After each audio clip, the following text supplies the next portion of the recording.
unas alternativas que ellos les van a traer y enseñar de cuáles han sido sus historias para lograr el éxito que están teniendo. Yo espero también en el futuro que algunos de ellos vuelvan a Puerto Rico, a nuestras instituciones, ¿verdad? Así es que estamos bien esperanzados en ese sentido. Espero que disfruten este día de hoy en nuestro recinto. Nuestras puertas están abiertas para este tipo de actividades, no solamente hoy, sino en el futuro. Espero también que algunos de ustedes hagan una decisión eventualmente de estudiar. Nosotros tenemos oportunidades en el área de maestrías en ciencias biomédicas y carreras también de doctorados en filosofía o PhD en ciencias biomédicas a través de diferentes departamentos. El decano asociado de ciencias biomédicas, el doctor Miranda, estaba por ahí también, está allí. Ponte de pie, por favor, que me imagino que ahorita les hablará un poquito también. Así que no solamente espero que disfruten este día y esta oportunidad única donde ellos les pueden hablar en el lenguaje que ustedes hablan porque son muy jovencitos y son de su generación, que es algo bueno para reconocer, sino que también en el futuro vean este recinto como una alternativa para continuar sus estudios. Y no quiero tomarles más tiempo porque sé que hay muchas cosas en el día de hoy que están aquí. La doctora Emma Fernández, quiero reconocer también que tiene su proyecto en nuestro decanato de asuntos académicos y es una investigadora muy reconocida que ha trabajado bien duro a través de los últimos un poquito más de una década, no quiero decir, porque ella se ve muy teenager hoy con esa ropa que tiene. Así es que espero que pasen un día bien bonito. Me voy a tener que retirar ahorita, pero los felicito a ellos y los felicito a ustedes por darse esta oportunidad el día de hoy. Gracias.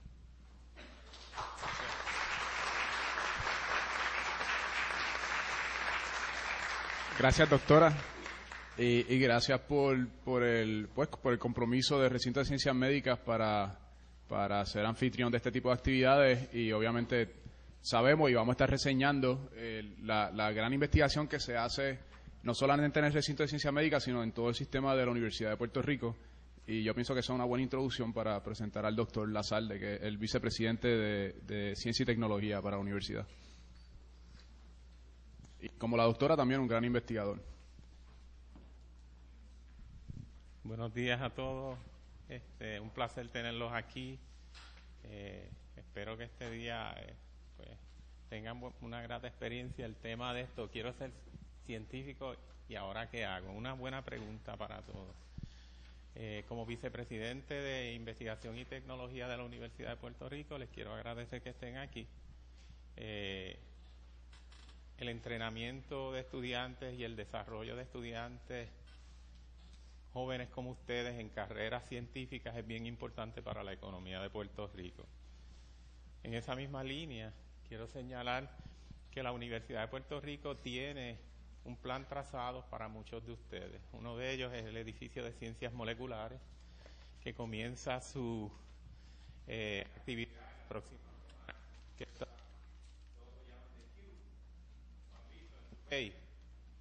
al lado de la estación de metro. Ese edificio se diseñó para atraer científicos jóvenes que van a estar aquí en los próximos 5 o 6 años. Yo espero que algunos de ellos sean ustedes. Se diseñó para crear centros de investigación interdisciplinaria, multidisciplinaria, específicamente en ciencias moleculares. Así que el Centro de Cáncer tiene una infraestructura esperando por científicos puertorriqueños que vengan bien entrenados a ocupar posiciones en la Universidad de Puerto Rico. Estos tiempos son difíciles, pero van a mejorar. Y el enfoque de la universidad es ciencia y tecnología, así que hay una avenida, hay luz al otro lado del túnel, y eso lo van a ver en los próximos años. Mi experiencia como científico, lo que les voy a decir brevemente, por mi laboratorio han pasado cerca de 200 estudiantes, un poco más. 14 de ellos han terminado el PhD en mi laboratorio. De esos 14 hay estudiantes que están haciendo su carrera. Por ejemplo, Manuel Navedo hace unos días aceptó una posición en UC Davis, un package de $800,000 en startup. Ha hecho una carrera espectacular. Guillermo Arzmar, que terminó su postdoc en Scripps, montó un venture capital con un grupo en San Diego. Madeline Nieves terminó su PhD, estaba de postdoc en Seattle. Ahora y dice que quiere hacer educación. Y tengo tantas historias de ellos y escribo tantas cartas que me parece fascinante a veces y veo los años pasar tan rápido a la misma vez. De los 200 estudiantes, los subgraduados que empezaron en programas graduados, hay ya como 40 PhD. O sea que hay un total de más de 60 PhD de los estudiantes que han pasado en mi laboratorio. Nosotros llevamos las estadísticas. Y hay unos que se fueron para medicina, hay unos que se fueron para leyes. Miren, una gama de... Los últimos años el roadmap ha estado cambiando un poco, pues. De hecho, el último estudiante que se graduó en estos días, Daniel Caballero, aceptó una posición en Amgen. Ser científico, mucha gente dice, no todo el mundo tiene el estómago para esto, y es la verdad, es cierto. Es una carrera fuerte, es una carrera que tiene muchos retos, pero a la misma vez tiene pues muchas satisfacciones y en distintas etapas. Así que el mensaje que les quiero llevar hoy es, si usted interesa ser científico, piense bien, haga un plan a corto y a largo plazo. Principalmente, haga lo que a usted le guste, lo que lo emocione, lo que lo apasione. Busque una carrera que lo apasione. Porque al final del día, esa pasión es la que usted va a poder traducir en descubrimiento y en ciencia y en una carrera. Así que sin decir nada más, los felicito por estar aquí, les agradezco que estén, y a nombre de la Vicepresidencia de Investigación y Tecnología y del presidente, el doctor Miguel Muñoz, bienvenidos a todos.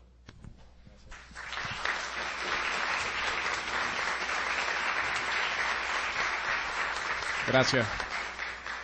Y gracias por el apoyo de la universidad también al simposio. Tenemos dos auspiciadores principales. El RCMI, que de hecho está basado aquí en el recinto de Ciencias Médicas, y Emma Fernández Rebollé nos va a hablar al final del día. Y el otro auspiciador es la compañía Amgen, y tenemos aquí al doctor Miguel Pereira, que nos va a decir unas palabras de parte de la organización de Amgen y por qué están comprometidos con la ciencia y con Puerto Rico.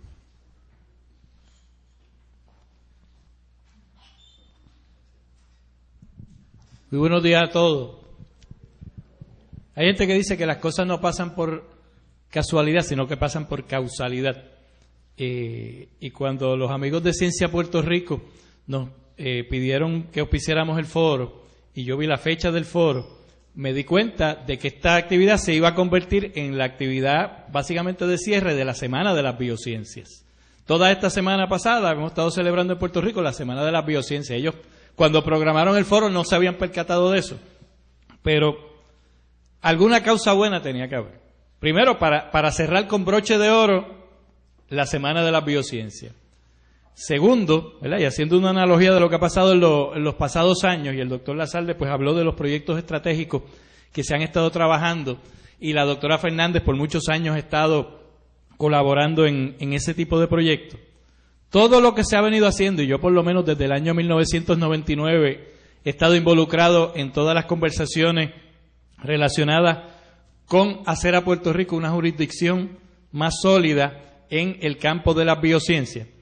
Pues todo lo que hemos estado haciendo durante los pasados años, el gobierno por una parte, la universidad por otra y la industria como colaboradores, que es el área que yo represento, pues va a hacer sentido en la medida que jóvenes como ustedes, que quieren perseguir carreras en áreas científicas, aprovechen esa infraestructura que se ha creado. Y ustedes tienen la oportunidad de desarrollar ese talento que los hace privilegiados, porque ustedes, al tener la capacidad intelectual para poder continuar una carrera graduada en ciencia, eso es un don que no mucha gente tiene. Pero eso también le impone a ustedes ciertas responsabilidades. Porque estamos haciendo las inversiones, la universidad, el gobierno, ¿verdad?, a través del tiempo, los gobiernos que han pasado a través del tiempo, los administradores de la universidad y los que estamos en la manufactura. Ese trabajo lo hemos hecho para que ustedes desarrollen ese potencial y de alguna manera nos ayuden, sea a contribuir con la economía de Puerto Rico,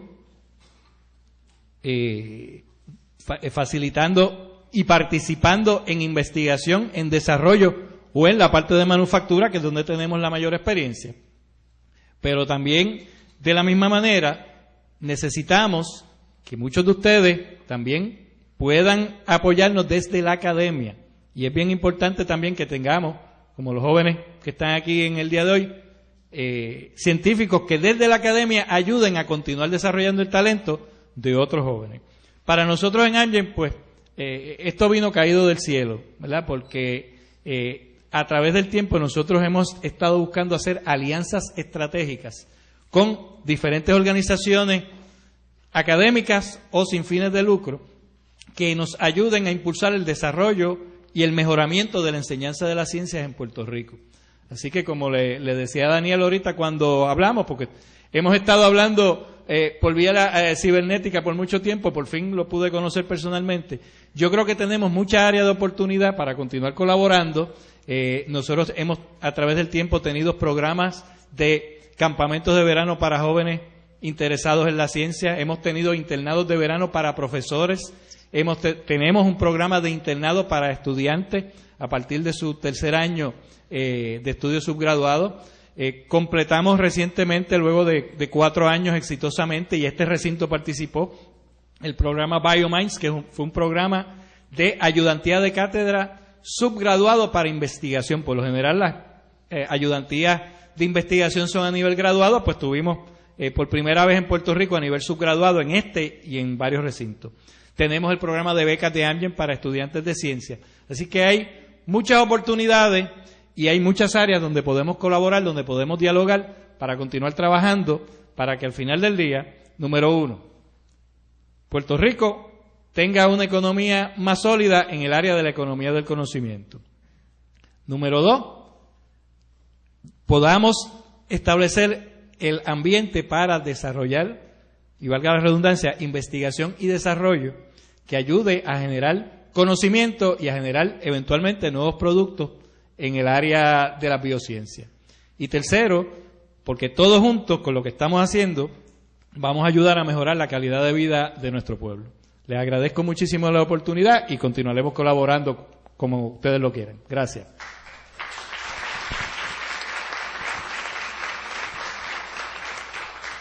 Muchas gracias.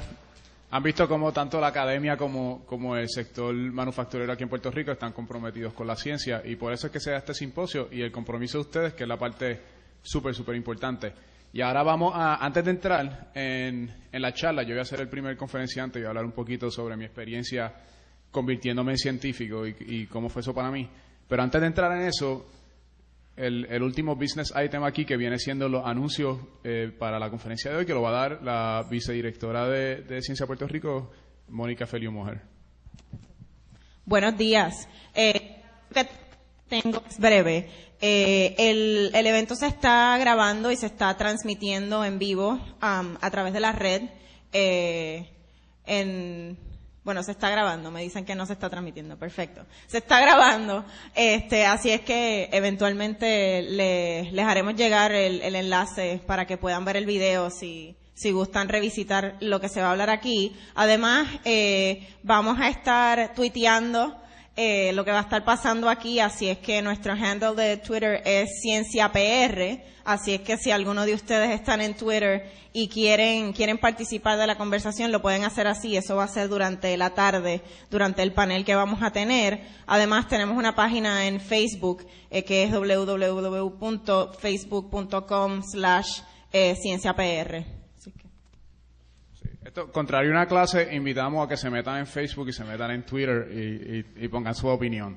Y lo que vamos a hacer, vamos a estar haciendo algo un poquito novedoso en la sección del panel, que es que vamos a estar siguiendo, si se meten en Twitter, vamos a estar siguiendo lo que ustedes vayan tuiteando, cosa de que si no se atreven a hacer la pregunta, nosotros podemos traerla al panel a través de Twitter. Lo otro que iba a decir es que en el propósito del almuerzo es que sea un evento para conocer gente, para hacer networking, para hacer preguntas.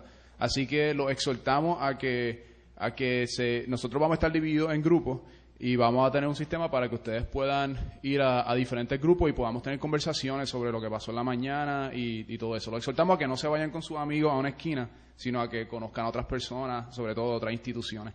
Sabemos que aquí hay gente de muchísimas diferentes instituciones hoy. Y por último, yo voy a hablar de esto un poquito más, pero tenemos acá esta semana, como parte del 5º aniversario de la organización, que voy a estar presentando en un momentito. Además de este evento, tuvimos la presentación de un libro que se llama Ciencia Boricua, y el libro va a estar a la venta. Yo lo voy a presentar más adelante.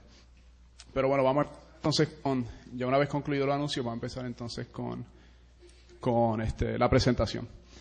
Hace no mucho tiempo yo estaba donde están ustedes hoy y conocía que yo veía los anuncios de qué sé yo, del Banco Popular o de hecho en Puerto Rico, y veía que había gente así como que bien moderna, o sea, haciendo ciencia en alguna parte en Puerto Rico. Sabía que esta organización, estas compañías estaban aquí en Puerto Rico y que era una parte importante de la economía de Puerto Rico. Pero realmente yo no conocía a ningún científico y no sabía que era ser científico. O sea, no tenía la más mínima idea. Tenía una idea vaga, pero no sabía que era ser científico. Lo que yo decidí hacer hoy para empezar el simposio es reflexionar un poquito en cómo fue esa experiencia para mí, cómo fue la experiencia de transformarme en científico, porque es que yo hago lo que yo hago. Y no es para todo el mundo, pero el ser científico no es para todo el mundo, pero la ciencia sí lo es. Porque la ciencia, como voy a discutir en un momento, es una parte fundamental del quehacer humanista. O sea, algo que nos une a todos. Yo en mi laboratorio tengo puertorriqueños, tengo gente china, tengo gente de India, están interesados en las mismas preguntas, algo fundamental. Y eso es una de las cosas que más me encantan de la ciencia.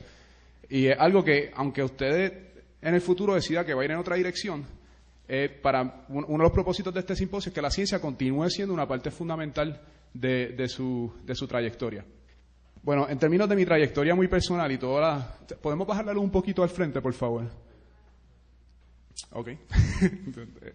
¿Aquí? Ok, perfecto. Ok, lo que voy a estar diciendo fue mi trayectoria. Obviamente esto no es la trayectoria de todos los científicos, pero voy a reflexionar un poquito en mis años universitarios, cómo fueron esos años que probablemente coinciden con los años de muchas personas aquí, y cómo fueron las experiencias primeras y cómo fue esa transformación. Sobre todo, cómo fue esa transición. Fue una transición para mí bien interesante y voy a estar presentando algunas cosas que aprendí, algunas cosas que me hubieran gustado saber cuando estaba haciendo esa transición hacia las ciencias, que me hubiesen ayudado mucho. Después voy a explicar por qué lo hago y por qué me encanta. Porque es que a mí me encanta ser científico. Y después voy a hablar un poquito sobre las iniciativas de ciencia de Puerto Rico, y eso lo voy a vincular con mi propia experiencia, porque yo estoy bien envuelto en esta iniciativa. No soy la única persona. Voy a presentar un equipo bien comprometido de científicos puertorriqueños regados por todas partes, que lo que los une es el hecho que están interesados en la ciencia en Puerto Rico y quieren contribuir de vuelta a Puerto Rico. Pero vamos a empezar con esas experiencias de los años universitarios. Y había dos cosas que en aquel momento, cuando yo pensaba en ciencia, pues me limitaban a visualizarme como científico. De primera instancia, como mencioné, yo no conocía a ningún científico, mucho menos un científico puertorriqueño. O sea, de hecho, a la gente que conocía, y yo decía, bueno, me interesa la ciencia, me decía, bueno, pero ¿por qué? Si te gusta la ciencia, ¿por qué no te metes en medicina? Y hay muchas buenas razones para meterse en medicina, pero el que te guste la ciencia no es la razón principal para meterse en la medicina. Pero ese era el consejo que recibía, porque la gente, mis familiares que no eran ni médicos ni científicos, o mis vecinos, pues tampoco conocían científicos puertorriqueños. Y lo que sí conocían son médicos, todo el mundo conoce un médico, entonces eso es lo que me aconsejaban. La otra cosa que a mí me pasaba en aquel momento es que obviamente yo sentía que había una presión como para hacer un grado en medicina. Había una presión porque era prestigioso. Todo el mundo conoce que es un doctor, y aquí en Puerto Rico, pues lo que son doctor, abogado, ingeniero, es como que el triunvirato del prestigio, tú sabes. Y básicamente, pues los de científicos, pues nadie realmente conocía o la mayoría de la gente no lo conocía. Y también pues había presiones económicas para hacerlo. Y si realmente, cuando yo insistía, cuando hablaba con la gente, insistía, no, realmente a mí me gusta la ciencia, yo lo que quiero hacer es, yo quiero ser un científico. La gente me decía, bueno, pues, o sea, vamos a hacer un compromiso, hazte un MD, PhD. Tú sabes, no seas tan radical, un PhD, no, vamos a hacer, por lo menos comprométete, sácate un MD, te saca el PhD, así pues, más o menos. Mire, yo estoy en el comité de admisiones del MD, PhD en Yale ahora. Y el hacer un MD, PhD, hay muchas buenas razones para hacer un MD, PhD. Pero el hacer un MD, PhD, porque uno no sabe si quiere hacer un MD o un PhD, es la peor razón para hacer un MD, PhD. Así que lo saben los comités de admisiones, y realmente no podemos discutirlo más en el panel. O sea, yo les puedo contar de mi experiencia, no quiero hablar todo el tiempo de un MD, PhD, pero hay unas razones bien específicas para hacerlo. Para la mayoría de nosotros, lo que nos conviene es hacer o un PhD o un MD. Pero esto es como decir, como el que quiere ir al campo y a la playa y no se decide y dice, pues voy a ir 3 horas a la playa y 3 horas al campo. Y al final del día va a terminar explotado, si esa es tu lógica. Entonces, por último, realmente, como no conocía, esto va de nuevo a científicos puertorriqueños, yo siempre sentí un compromiso hacia Puerto Rico y siempre me visualicé regresando a Puerto Rico. Todavía sigo afuera, pero esa siempre ha sido mi meta. Y cuando estaba estudiando y hablaba con las personas, pues la gente me decía, bueno, si haces ciencia, no vas a poder regresar a Puerto Rico. Vas a tener que quedarte afuera. Y ustedes han visto los avances que están pasando en Puerto Rico, o sea, tanto en el sector de la manufactura, en el sector industrial, como en la academia. Y no, o sea, muy lejano a la realidad de que como científico no puedes regresar a Puerto Rico, o inclusive no puedes contribuir con Puerto Rico si te encuentras en otra parte, como voy a estar discutiendo. Pero en aquel momento yo no tenía role models, así que eso era algo que yo tenía como que en la parte de atrás de mi mente. Inclusive a mí me dijeron, en un momento alguien me dijo, bueno, si vas a Puerto Rico, ¿qué vas a hacer? ¿Que realmente vas a terminar trabajando en el zoológico de Mayagüez? Ese era el nivel de desconocimiento de las personas que me estaban recomendando en esos momentos. Pero yo me imagino que si yo pasé por muchas personas aquí tienen que estar más o menos en ese bote. No que haya nada malo de trabajar aquí en el zoológico de Mayagüez, pero tú sabes, si esa es la única vía de trabajo que te están presentando, pues uno empieza a pensar seriamente sobre las posibilidades. Bueno, la estructura del sistema de educación, para mí por lo menos, y yo me imagino que para la mayoría de la gente aquí, hasta el grado universitario, es que básicamente, yo voy a discutir un poquito más, pero básicamente te da la impresión de que todo ya se sabe. ¿Por qué? Porque tú entras a un salón de clases, se para un tipo como yo aquí y te empieza a decir, mira, esto se descubrió aquí, esto se descubrió así, esto funciona así, esto funciona así, funciona así. Entonces, desde tu perspectiva, pues tú estás recibiendo información continuamente recibiendo información. Ustedes los que sean universitarios aquí, llevan 15 años recibiendo información continuamente, desde kindergarten hasta ahora, recibiendo información. Y eso te da una visión del mundo de que pues ya todo se conoce. Porque cada vez que entras a un salón de clase, alguien te dice algo nuevo.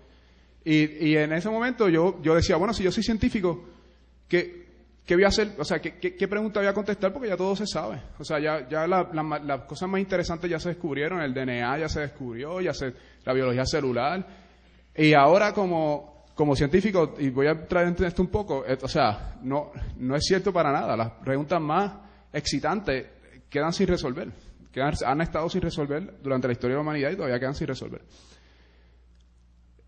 Y fundamentalmente yo no sabía qué diablo hacían los científicos. O sea, yo pensaba, bueno, un científico en un laboratorio todo el tiempo. Yo sentía que tenía un compromiso social, yo quería trabajar con la gente, yo quería ayudar a la gente. Yo decía, un científico va a estar en el laboratorio todo el tiempo. A mí me interesan las preguntas científicas, pero voy a tener la oportunidad de realmente impactar o contribuir o hacer algo. Esas son las preocupaciones que yo tenía. Algunas de las contestaciones a esas preocupaciones vinieron, y aquí voy a entrar de mis preocupaciones a los consejos, las cosas que fui aprendiendo. En un momento crítico que yo encontré a este señor, que es un científico puertorriqueño que trabaja en la Universidad de Duke, que fue uno de mis primeros mentores científicos. Y él se llama Mariano García Blanco, es un tipo estupendo, somos bien amigos. Pero, o sea, Mariano tampoco es, tú sabes, pellizco ñoco. El tipo es bien exigente, y con lo que quiero enfatizar con Mariano, cuando lo pongo aquí, yo no quiero como que idealizar porque primero lo estimo mucho, pero no es un Dios tampoco. Y segundo, ese no es el mensaje que quiero mandar. El mensaje que quiero mandar es que en la ciencia, en el desarrollo de la ciencia, es crítico encontrar mentores. Y no solamente encontrar mentores, sino encontrar mentores correctos en el momento correcto. La razón por la cual Mariano fue un mentor crítico para mí fue porque fue el mentor correcto en ese momento de transición.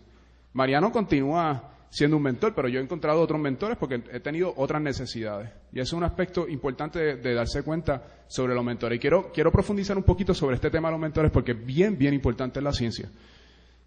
Los mentores son críticos. O sea, la manera en que funciona la ciencia todavía es que la ciencia es especializada. A medida que usted se mete en ese laboratorio y empieza a aprender a hacer lo que va a hacer, usted lo va a estar aprendiendo de un individuo. Y cuando vaya a escoger escuela graduada, por ejemplo, contrario a la universidad, no es tan importante la escuela graduada como lo es la persona con quien usted va a trabajar. Si la persona con quien usted va a trabajar, que realmente lo inspira, que va a ser su mentor, está en el recinto de ciencias médicas, al recinto de ciencias médicas donde usted tiene que ir. Si esa persona se encuentra en Mayagüez, es que tiene que ir. Si esa persona se encuentra en Harvard, pues en Harvard es que tiene que ir. Pero no va a un sitio porque es Harvard, porque es Mayagüez, porque es ciencias médicas, va porque va a trabajar con ese individuo. Eso es bien diferente a, por ejemplo, la escuela de medicina, o es bien diferente a la escuela subgraduada. Porque la ciencia, contrario a, por ejemplo, la escuela de medicina, cuando uno va a ser doctor, usted está aprendiendo directamente bajo ese mentor, está aprendiendo a hacer ciencia de esa persona. La escuela graduada provee una estructura donde usted puede compartir con otros científicos, puede hablar con otras personas, va a coger algunas clases, pero las clases no es el componente más importante. El componente más importante de la escuela graduada, como vamos a estar viendo cuando Mónica lo presente, viene siendo ese componente de investigación donde usted aprende a convertirse en un científico, que eso pasa directamente bajo la supervisión de este mentor. Por eso es crítico encontrar el mentor. Pero la persona que te va a estar ayudando en el laboratorio no necesariamente tiene que ser tu único mentor. De hecho, no debe ser tu único mentor. Debe haber otro mentor. La razón por eso es porque no hay un mentor perfecto. O sea, todos tenemos nuestros puntos que son extraordinarios y nuestros puntos que pues, no lo son. Y si, por ejemplo, si usted va y trabaja conmigo y de momento dice, mira, a mí no me interesa trabajar en la industria. Pues mire, yo te digo con toda honestidad, yo nunca he trabajado en la industria. O sea, yo no te puedo dar consejos sobre cómo trabajar en la industria, pero conozco personas que son fantásticas, que han trabajado en la industria. Por eso deben ser tus mentores. Ese tipo o sea, uno va a pedir consejos a la persona que sabe. Y eso es un punto bien importante sobre escoger un mentor. Otro punto importante es que realmente no es la responsabilidad del mentor ser mentor hacia usted. Una vez se establece esa relación, pues se establece esa relación y esa persona tiene cierta responsabilidad. Pero al final del día, la persona que se está beneficiando muchísimo de eso es pues, la persona que está recibiendo esos conocimientos, viene siendo el estudiante. Hay que ser proactivo o proactiva en este proceso de encontrar mentores y de mantenerse en comunicación con los mentores. O sea, no se puede ser de manera pasiva. A mí a veces me llegan mensajes de los estudiantes haciéndome una pregunta y pues se me pierde el email, no lo contesto por la razón que sea, y después de un momento me encuentro un estudiante en el pasillo, el estudiante está un poquito ofendido y me dice, no, pues yo te mando un email hace 3 semanas y no me lo contestaste. Bueno, mándamelo de nuevo. O sea, a mí me llegan como 200 emails al día. Yo imagino que la mayoría de las personas con quien ustedes van a estar trabajando va a ser una situación similar. Es responsabilidad, hay que ser proactivo para echar adelante la ciencia. Bueno, hay que ser proactivo para echar adelante en cualquier carrera, pero sobre todo en la ciencia. Hay que ser bien proactivo, hay que coger el toro por los cuernos. Y eso es bien diferente. Una transición, para mí fue una transición bien grande de la escuela subgraduada, donde uno viene, se sienta en ese pupitre y te sienta y escucha. Y la persona viene y te va a decir lo que tú necesitas. Después tú te vas, lo analizas, lo aprendes, vuelve. Y la persona viene y te da el examen en la mano, te lo pone al frente. Eso se acaba cuando te gradúas. Eso se acaba cuando te gradúas, porque sobre todo en la cuestión de la ciencia de la escuela graduada, porque después de eso, cuando tú estás trabajando en el mundo real, que la escuela graduada es un poquito más similar a ese ambiente, pues tienes que ser proactivo y porque la persona no va a venir y te va a poner la cosa al frente, no te va a poner el examen al frente, no se va a parar al frente tuyo a darte consejos todos los días como estamos haciendo aquí hoy. Eso hay que buscarlo. Es un aspecto bien importante, por lo menos lo fue para mí. Y por último, es bien importante no perder el contacto con esa persona. Si yo todavía me mantengo en contacto con Mariano. Cuando pasan cosas buenas se lo dejo saber. ¿Por qué? Porque un mentor es como un miembro de tu equipo. Entonces tú eres como que el capitán de un grupo de mentores. Y básicamente tú quieres mantener esos contactos. Desde un punto de vista bien práctico, vas a necesitar cartas de recomendación. Vas a necesitar que estas personas te ayuden. Y si tú solamente te comunicas con estas personas cuando necesitas algo de ellos y no te estás comunicando con ellos para decirle cómo te va algo, va a ser una comunicación mucho más fragmentada. Y va a ser más difícil para ellos escribir una carta de recomendación. Versus si ellos te tienen en la mente, yo no digo toda la semana mandar un email, pero por lo menos una vez al año, una vez cada 6 meses, después que haya pasado la relación de mentoría. Bueno, Vamos a movernos ahora a cómo fue la transición de la escuela, de la universidad hacia la escuela graduada. Y en este aspecto, básicamente me voy a enfocar en el aspecto de que de esta impresión que yo tenía de que ya todo se sabía. Y reflexionando hacia el pasado, y una de las cosas que a mí me hubiera gustado que me hubieran dicho cuando estaba en la posición de ustedes, es que realmente las cosas más fundamentales no se saben. O sea, yo cuando estaba en escuela, en universidad, no tenía una conciencia muy clara de qué era lo que se conocía y lo que no se conocía, porque de nuevo tenía esta impresión de que ya casi todo se sabía. Pero vamos a coger un aspecto fundamental, la biología. Mira, no voy a hacer una lista de las cosas que no se saben. La biología. ¿Cuál es la etimología de esta palabra? Bueno, logía es estudio y bio es vida. El estudio de la vida, ¿no? Ok, pues vamos a hacer la primera pregunta aquí. ¿Qué es la vida? ¿Qué científico? Aquí no hay un científico que haya estado vivo en la historia de la humanidad o que esté vivo en el planeta Tierra ahora mismo que te pueda definir que es un ser vivo. Todos sabemos que es un ser vivo, pero ¿cómo tú lo defines? ¿Cuál es la diferencia entre una persona inmediatamente, el segundo después que se muere, un animal inmediatamente, el segundo después que se muere, y el segundo antes de eso? ¿Cómo se define? Nadie sabe esa contestación. Es una pregunta, o sea, tú estás estudiando biología, es una pregunta fundamental. Si nosotros vamos y encontramos vida en otro planeta, ¿cómo lo vamos a definir? O sea, ¿cómo eso aplica? Hasta cuestiones básicas, un virus, ¿está vivo? O sea, eso no sé, ahí es un debate. Aquí, y esto entra un poquito en la filosofía, pero es un aspecto fundamental. Y uso este argumento simplemente para ilustrar cuán crasos son nuestros conocimientos. ¿Qué es una memoria? ¿Quién me puede señalar una memoria y decirme, mira esa memoria ahí? ¿Qué quiere decir? O sea, ¿qué es? No se sabe. Esa es una pregunta bastante interesante para mí. ¿Entiendes? O sea, hay unas preguntas bien fundamentales que no entendemos. Y eso ese es el punto que quiero hacer con esto. No quiero entrar mucho en ese aspecto, más allá de decirles que las preguntas más fundamentales, que fueron las preguntas que inicialmente dieron paso a que se desarrollaran estos campos de la ciencia, nosotros no sabemos las contestaciones. Y hay muchísimas preguntas, obviamente mucho más específicas que esta, que no se saben las contestaciones. ¿Y por qué? Entonces, yo reflexionando, ¿por qué que yo tenía esa impresión?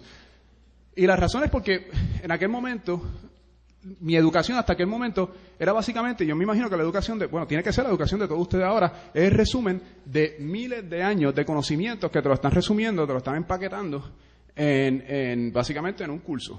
Tú sabes, cuando tú coges un curso y cada semana te están enseñando algo nuevo, pues te enseñan cómo funciona la clorofila. Mira, esos son décadas y décadas y décadas de científicos metiéndole caña ahí, bla, bla, y generando esos conocimientos. Entonces, ¿cuál es el problema con cómo eso te afecta a la transición? Pues déjame decirte cómo afectó mi transición. Básicamente, mis destrezas, cuando yo entré a escuela graduada, espérate, no fue así. Mi destreza cuando yo entré en escuela graduada era que yo, tú sabes, como imagino la mayoría de la gente aquí, pues estaba bien duro consumiendo información. A mí si me daban algo que hacer, pues me dan una lección o algo, yo me la aprendo bien, súper eficiente, nítido, examen, salgo bien. Ok, pues eso es una destreza importante, bien importante esa destreza. La otra destreza que tenía era sigo tirando aquí, discúlpenme. El problema con tener esa destreza de consumir información es que esa destreza, inversamente, el ser bueno en esto no te hace bueno en esto. ¿Por qué? Porque si yo tengo que aprenderme el número de Avogadro para la semana que viene, yo no me voy a sentar a derivar el número de Avogadro. Sencillo, o sea, no tengo tiempo. Si tú tienes que hacer 20 asignaciones y tienes que aprender estas cosas, tú te lo aprendes y tú no lo cuestionas. O sea, si yo te digo que salen tantas moléculas de ATP del ciclo de Krebs, pues mira, te lo aprendes y sigues. Tú no te vas a sentar a derivarlo. Oye, ¿cómo pasó esto? Pero cuando tú estás en un laboratorio, eso exactamente, tú eres el tipo que está diciendo cuántas moléculas de ATP salieron en un ciclo de mitocondrial o en el proceso de la clorofila. Y eso te afecta. Estas destrezas, de nuevo, no son consonas con el pensamiento crítico que tú necesitas desarrollar cuando vas a la escuela graduada. También te da una visión transversada de cuán rápido se generan los conocimientos. Yo tengo estudiantes que entran al laboratorio y dicen, ok, bueno, pues, esta básicamente es lo que vamos a hacer. En octubre voy a aprender a pipetear, en noviembre voy a descubrir la cura del cáncer, en diciembre voy a aprender cómo funciona la memoria. O sea, Y no funciona así. ¿Por qué no funciona así? Porque cuando se le está enseñando, cuando nosotros nos paramos aquí, le estamos enseñando estos conocimientos, son una acumulación. Esto es un trabajo de equipo, una acumulación de personas a través del tiempo y a través de diferentes países, y son decenas de años. Y eso es lo que está brutal ahora para mí como científico, el pertenecer a ese diálogo. Pero cuando uno se mete al laboratorio es mucho más lento. O sea, el proceso es mucho más fácil uno escuchar, o sea, tú escuchas una canción, la canción dura 2 minutos. Pero no le tomó 2 minutos al artista preparar esa canción. ¿Entiendes? O sea, es lo mismo con la ciencia. Si yo me paro aquí y te digo algo de conocimiento, pues te lo puedo resumir en un par de minutos. Pero eso tomó años o meses o décadas. Entonces, eso te da una versión. Esa transición fue una transición fuerte por esas 2 razones. Porque uno se da cuenta, mira, pues el proceso es mucho más lento y hay que cuestionar. Otra parte que es difícil es que tú vas de que te lo digan todos a que tú haces una pregunta y no se sabe la contestación. Eso es precisamente, o sea, si se sabe la contestación, estás trabajando la pregunta incorrecta. Porque precisamente el punto de la ciencia es que no se sabe la contestación, o sea, tú estás generando conocimiento. Y eso alguna gente lo hace sentirse incómodo, o sea, cuando alguna gente es como más o menos, uno llega al abismo de los conocimientos. El profesor te dice, mira, hasta aquí sabemos, de aquí para adelante esto es un cuarto oscuro. Y alguna gente ve eso y se asusta. Hay otra gente que ve eso y dice, brutal, pues vamos a meterle caña, vamos a empezar a descubrir, o sea, y yo pienso que esa es la diferencia entre una persona que le va a gustar la ciencia y una persona que quizás no le vaya a gustar la ciencia, porque se tienen que sentir cómodos no sabiendo. La persona que vaya a ser científico tiene que sentirse cómodo diciendo, pues yo no sé la contestación a esto. Si uno no se siente cómodo sabiendo eso, pues no va a poder encontrar la contestación, porque la primera parte de encontrar una contestación es encontrar la pregunta. A mí esto me encanta la ciencia. ¿Y por qué me encanta? Bueno, porque, como vamos a ver hoy, la ciencia te da herramientas para satisfacer tu curiosidad. Esto lo vamos a ver más en detalle. Mónica va a profundizar un poco cómo funciona la escuela graduada y ustedes van a ver cómo el entrenamiento de la escuela graduada te permite hacer esto. Pero lo que para mí está brutal es que básicamente si tú tienes una buena carrera en la escuela graduada, tú sales de allí con unas herramientas para coger cualquier pregunta que tú quieras y decir, mira, esta pregunta, por compleja que sea, yo la puedo dividir en estas partes. Y una vez estas partes están divididas, yo puedo contestar esta de esta manera, esta de esta manera, esta de esta manera. Esas destrezas son destrezas generales que funcionan tanto para la ciencia como funcionan para política pública, funcionan para educación, funcionan para muchas diferentes cosas. O sea, una vez tú terminas tu PhD, tú puedes hacer diferentes cosas, no solamente la cuestión de la academia. También yo siento que a mí, bueno, en el ámbito académico la ciencia me da como que una libertad artística casi, tú sabes, porque yo puedo contestar preguntas que a mí me apasionan, que me interesan, que era básicamente lo que se estaba mencionando, que lo estaba mencionando el doctor Lazarde, de encontrar algo que te encanta.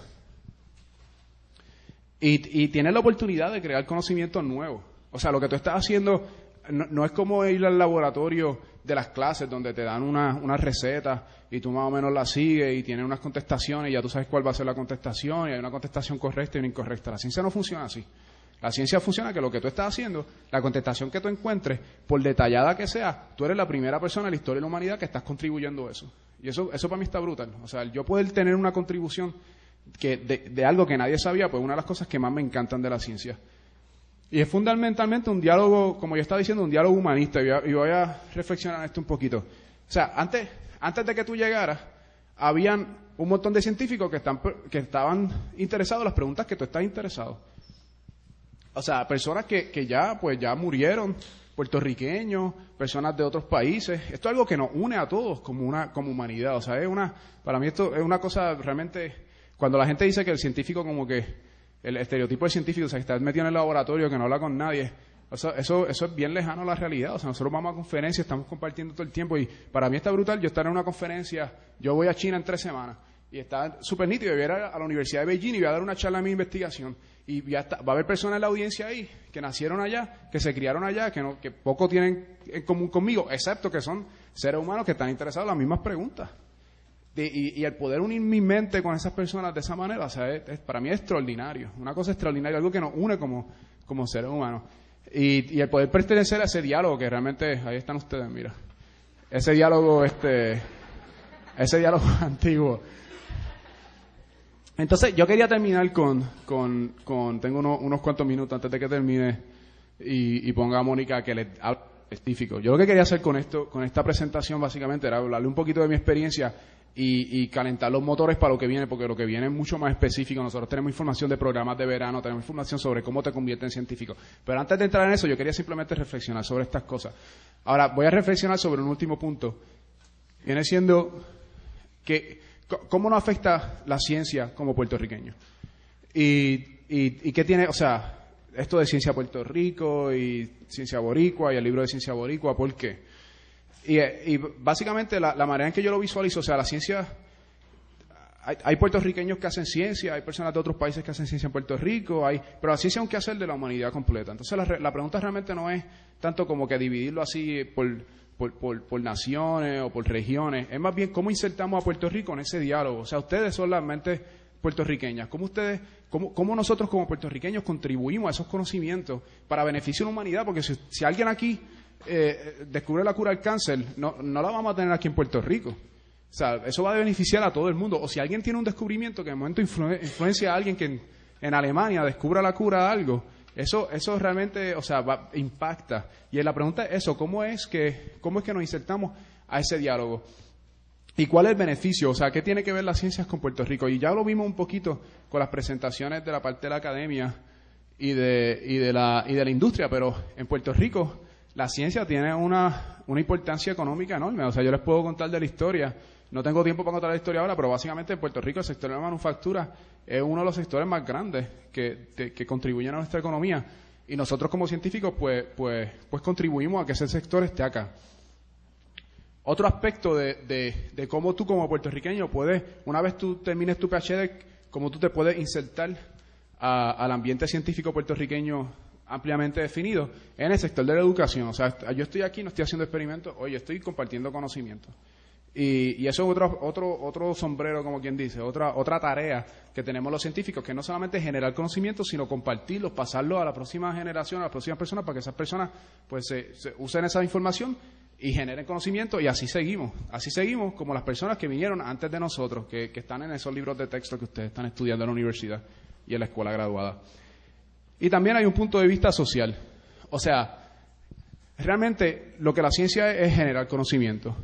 Y el saber es poder. Esto era algo que cuando a mí la gente hay muchas bellas, mi esposa es médico, hay muchas bellas razones para hacer una carrera en medicina, pero no es la única carrera que hay allá afuera si uno quiere ser realmente científico. Y no solamente eso, sino que si hace una carrera en medicina, yo le sugiero fuertemente que la investigación sea un componente de esa carrera, porque lo va a hacer mejor médico y va a beneficiar a sus pacientes.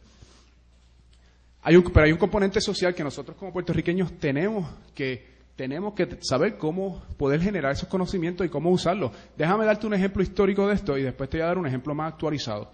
Mira, esto es un ejemplo loquísimo, pero me gusta compartirlo porque choca. ¿Ok? Aquí había un loco que se llamaba el doctor Cornelius Rhodes, que era un médico de cáncer que estaba en el Pavía. Y este señor, básicamente, escribió una carta. Esto todavía no se sabe porque como no teníamos una comunidad científica vibrante, pues nadie pudo corroborar esto, pero escribió una carta a un amigo diciéndole, mira, aquí esta gente de Puerto Rico realmente no hay que ayudarlo. Esta gente este tipo estaba loco. Y básicamente lo que él dijo, yo lo que estoy haciendo es experimentando con ellos, que es el mejor uso que le puedo dar a esta gente. Horrible. O sea, está loco de remate. No solamente lo hizo con los puertorriqueños, lo hizo en Estados Unidos también. Y básicamente resulta que él, pues, obviamente estaba experimentando con seres humanos, incluyendo puertorriqueños aquí en Puerto Rico, que no sabían que estaban siendo inyectados con tumores. Esto es según su propia carta. Esto nadie nunca lo corroboró porque no habíamos científicos que pudieran ver esto. Y de momento hay un premio en la AACR, que es una organización bien grande, que tiene el nombre de él. Y hay un científico puertorriqueo, el doctor Edwin Vázquez, que le escribe a la AACR y le dice, mira, ustedes tienen que... Y si están interesados en esto... Aquí hay un artículo que salió en esta década, de hecho, esto es una historia antigua, que salió en esta década en la revista Science discutiendo esto.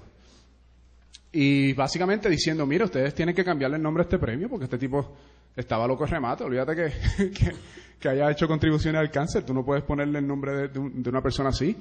Y gracias a Dios se lo cambiaron. Pero si nosotros no hubiéramos tenido estos conocimientos, si este doctor no hubiera escrito esa carta, o sea... El nombre, esto es un punto pequeño, pero o sea, el nombre tuviera el premio tuviera el nombre del loco este todavía. Pero esto es una cuestión, lo digo porque choca, pero no es una cuestión antigua tampoco. En el Nuevo Día, la semana pasada, salió un artículo que hicieron en Ohio State donde dice que los fármacos que se hacen en Puerto Rico no son tan buenos como los que se hacen en Estados Unidos. Entonces sale aquí Jorge Rodríguez, que básicamente una persona bien empresarial de Puerto Rico, y sale diciendo, y dice unas cosas bien interesantes. Yo la cito aquí. Mira, dice, por otro lado, creo que el informe negativo sobre Puerto Rico, sucede porque nosotros no estamos bien documentados en la proposición de valor de país.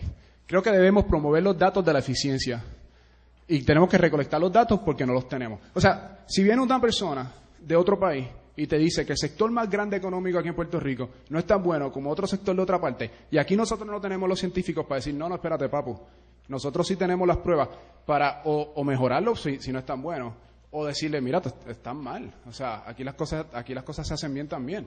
Pues básicamente las compañías se levantan y se van, y eso va a tener un impacto económico directo en el país. O sea, y de nuevo, no le pongo el ejemplo histórico, pero le pongo el ejemplo práctico.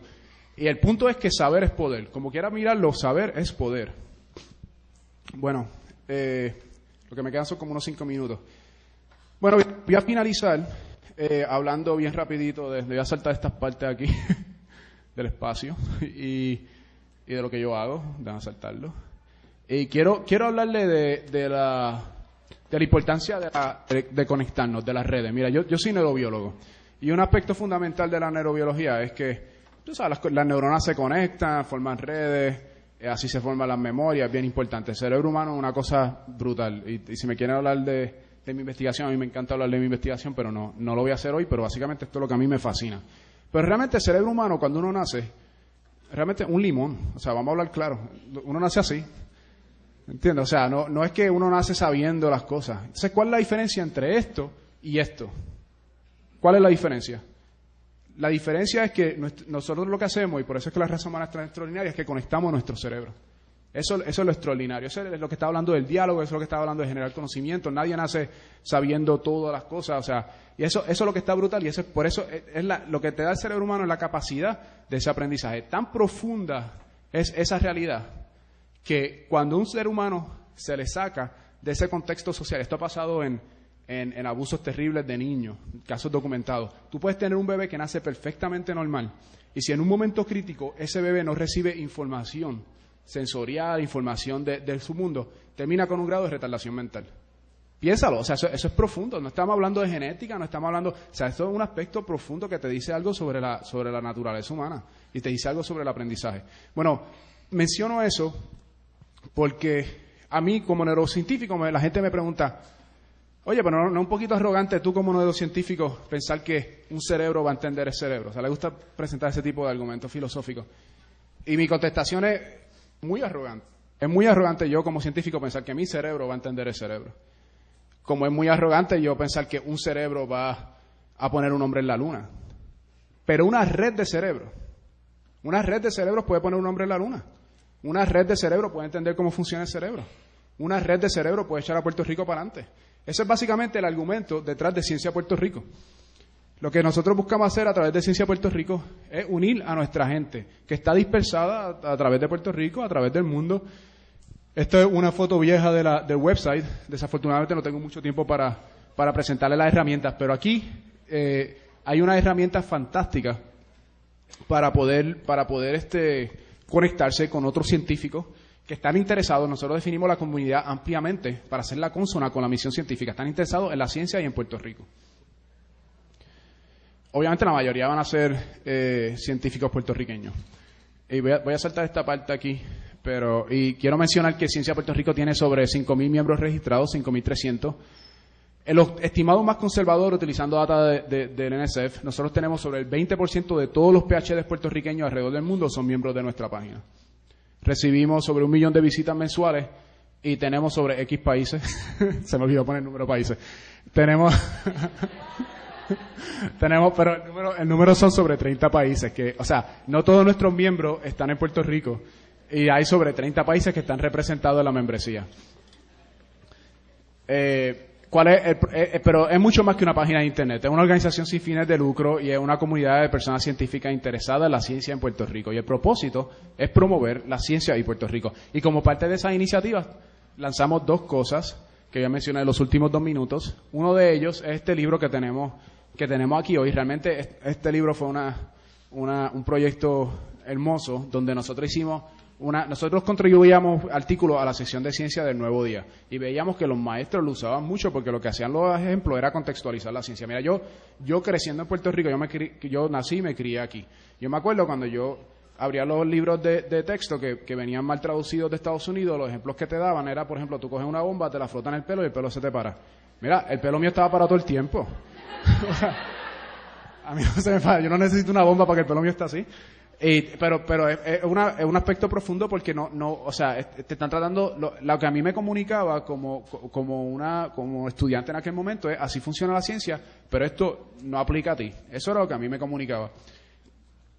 Y cuando hablo con otros científicos, ellos tienen experiencias similares. Nosotros hacemos una convocatoria y decimos, pues, ¿por qué no escribimos una serie de ensayos que expliquen la ciencia en arroyo y habichuela? O sea, que explique la ciencia sencilla, ¿ok? Que nosotros como puertorriqueños, ¿qué fue lo que nos apasionó sobre hacer ciencia y explicar lo que hacemos? Y surge este libro, que son sobre 60 ensayos. Para darle un ejemplo, por ejemplo, un geólogo escribe sobre cómo realmente Puerto Rico nace en el Pacífico. Y, o sea, ¿qué? Y la razón es porque resulta que Puerto Rico realmente es un grupo de islas. Puerto Rico es un archipiélago de varias maneras, no solamente porque tiene Vieques y Culebra, sino porque Puerto Rico, la razón por las cuales las zonas geográficas son tan diferentes, el noreste, el suroeste, etcétera, es porque eran diferentes grupos de islas que se unieron. Y la parte más antigua, la isla más antigua, es el suroeste, que es la parte de Cabo Rojo, que se llama Cabo Rojo por Sierra Bermeja. Y Sierra Bermeja es roja porque hay unos microorganismos fosilizados que no existen en el Atlántico, solamente existen en el Pacífico. O sea, esa parte empezó en el Pacífico y después, pues, con el movimiento de las placas tectónicas viene a parar al Caribe. Pero eso, para mí, es un ejemplo muchísimo más estimulante que hablar si tú nunca has ido, por ejemplo, a los Rocky Mountains, pues hablar de los Rocky Mountains, ponle. Que es un ejemplo precioso, no me malinterpreten, yo pienso que es importante tener ejemplos de otras partes, pero si solamente tienes ejemplos de otras partes, pues el mensaje que le estás comunicando a nuestros posibles jóvenes científicos es que la ciencia no aplica a Puerto Rico. Y el libro lo tenemos aquí, lo tenemos a la venta, son $15, y todo el dinero es para fines educativos de Ciencia Puerto Rico. Y no quiero finalizar sin mencionar las personas que realmente son el motor detrás de Ciencia Puerto Rico. Están todos aquí hoy, son todos científicos puertorriqueños en diferentes etapas. Está Marcos, que básicamente es un profesor que trabaja en Colombia, el país, y tiene un laboratorio de investigación allá. Wilson, que también es un profesor, él está en Kentucky y él tiene un doctorado en educación y está muy comprometido con Puerto Rico, está aquí al frente. Está Jacqueline, que tiene también un doctorado, estaba estudiando cáncer y ahora va a estar estudiando neurobiología aquí en el instituto. Gretchen, que estudia genética y biología molecular, es una estudiante graduada, ya ahora está terminando su doctorado en Brandeis en neurobiología. Giovanna terminó su doctorado en neurobiología y está haciendo política pública científica y es una experta en política pública científica. Y Mónica, que es la persona que va a hablar próximo, ella es una estudiante doctoral en la Universidad de Harvard y les va a estar mencionando a ustedes cómo ha sido su experiencia en el proceso doctoral. Y no quiero finalizar antes sin de nuevo agradecerles. Yo sé que el mensaje que ustedes nos están mandando aquí es que hay talento y hay interés. Y el mensaje que yo le quiero devolver a ustedes es que se puede hacer y que tenemos las herramientas, vamos a conectar nuestras mentes para hacerlo y vamos a utilizar este tipo de recursos para hacerlo. Muchas gracias.